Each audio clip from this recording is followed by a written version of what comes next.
Sempre que existe uma opinião contrária, as pessoas precisam conversar, ter um diálogo para poder chegar a um acordo.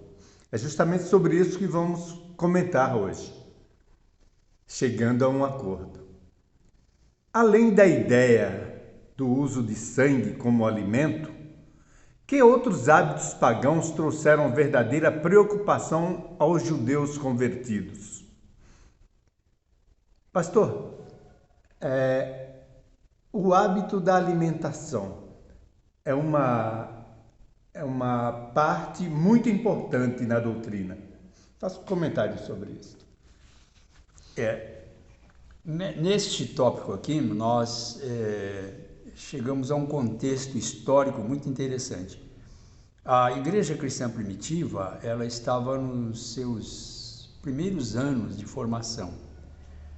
E vinham para a igreja judeus convertidos, que se convertiam ao cristianismo, chamamos judeus cristãos, e havia gentios cristãos, que vinham do mundo gentílico. E havia certas ideias entre os dois grupos que elas começaram a entrar em desacordo. Por exemplo, os judeus cristãos, eles não usavam o sangue, né, do animal, né, e quando usavam animais limpos como alimentação, não usavam também a gordura. E já os gentios, que tinham vindo do mundo pagão, eles começaram a ter agora noção da verdade e paulatinamente começaram a deixar certos costumes. Mas houve um porém que trouxe muita discussão entre eles. Era a questão das carnes sacrificadas aos ídolos, né? Então diz aqui a nota que muitos gentios convertidos viviam entre pessoas ignorantes e supersticiosas, que faziam frequentes sacrifícios e ofertas a ídolos. Os sacerdotes desse culto pagão praticavam um amplo comércio com as ofertas recebidas, e os judeus temiam que os gentios convertidos atraíssem descrédito ao cristianismo por comprar o que fora antecipadamente oferecido a ídolos, aprovando assim, em certa medida, os costumes idólatras.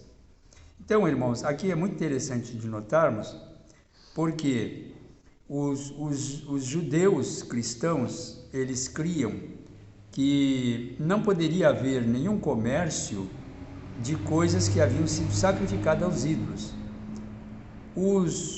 Os cristãos gentílicos, eles não observavam esse detalhe com rigor e, portanto, como eles viviam entre, podemos dizer, parentes que não eram cristãos, então muitas vezes carnes que haviam previamente sacrificado a ídolos eram usados na mesa como alimento, e eles não se importavam com isso, e já escandalizavam os judeus que criam que não podiam usar esse tipo de alimento.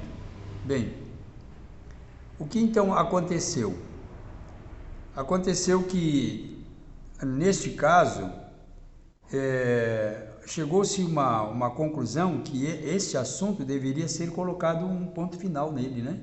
Sim. E por isso tivemos depois o Concílio de Jerusalém para então chegar a uma harmonia entre aqueles dois costumes, né?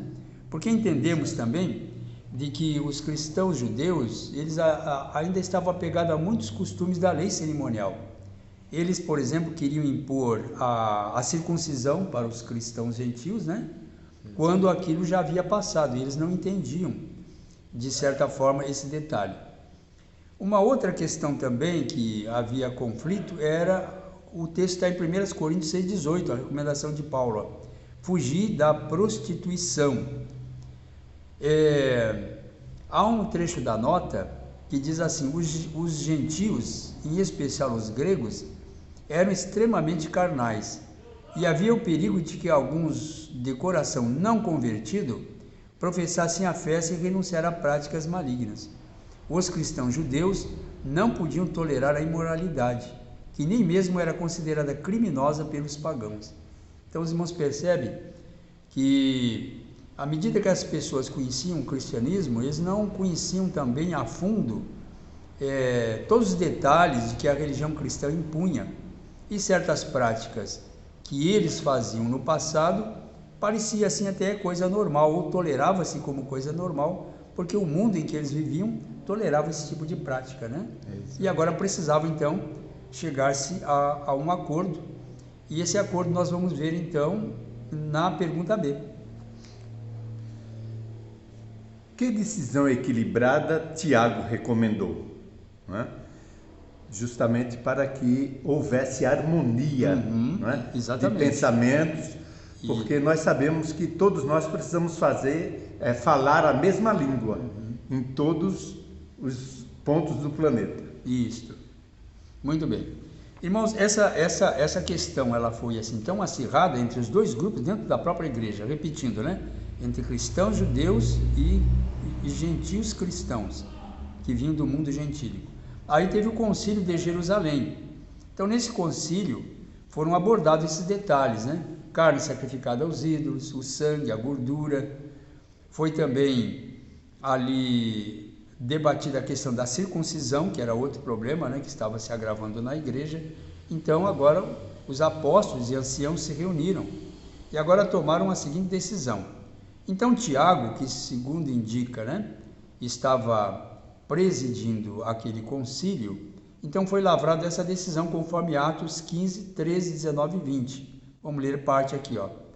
Não se deve perturbar aqueles dentre os gentios que se converteram a Deus com essas coisas, né?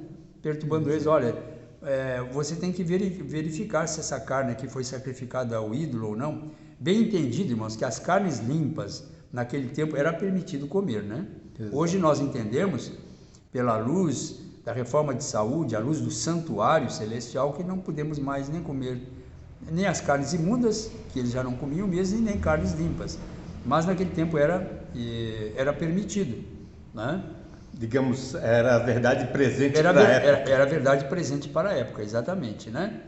Então, aí chegou-se à conclusão, olha, que os cristãos judeus não deveriam perturbar os cristãos gentios que se converteram a Deus, mas escrever-lhes, agora o que vem aqui interessante, que se abstenham das contaminações dos ídolos, da prostituição e do que é sufocado e do sangue.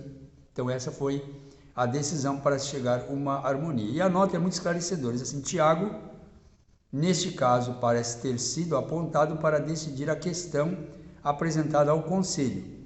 A sentença dele foi que a lei cerimonial, e especialmente a ordenança da circuncisão, não devia ser de forma alguma exigida dos gentios, nem mesmo recomendada a eles. Então nós vemos aqui de que para os cristãos judeus, então a decisão era que eles não deveriam, não é isso? Ficar apresentando a lei cerimonial como algo que deveria ainda ser observado, né? E deixasse de perturbar os irmãos os irmãos gentios. E agora a recomendação para os gentios, interessante. Mais embaixo diz assim: por sua vez, os gentios não deviam seguir nenhum rumo que se chocasse frontalmente com os pontos de vista dos irmãos judeus. Exigia-se deles que guardassem os mandamentos e levassem uma vida santa, né? Então foi por isso que chegou-se a essa conclusão, né? Então aos cristãos gentios, olha, vocês agora estão iniciando a fé cristã, por assim dizer, mas à medida, né, que vão tendo conhecimento da palavra, vocês devem se colocar em harmonia com os mandamentos, com aquilo que Deus vem pedindo, né? Então, irmãos, nós vemos então que quando há na igreja esse tipo de controvérsias entre grupos que defendem uma ideia, outros defendem outra, então deve haver esta harmonia, né? E chegar-se a esta conclusão, né? Que foi muito interessante naquela época, né? E aí, graças a Deus, chegou-se a esse acordo e, naturalmente, a igreja ficou em paz, né? Amém. Em relação a esses detalhes, né? Amém. Muito bem explicado. Vamos ver como é que ficou.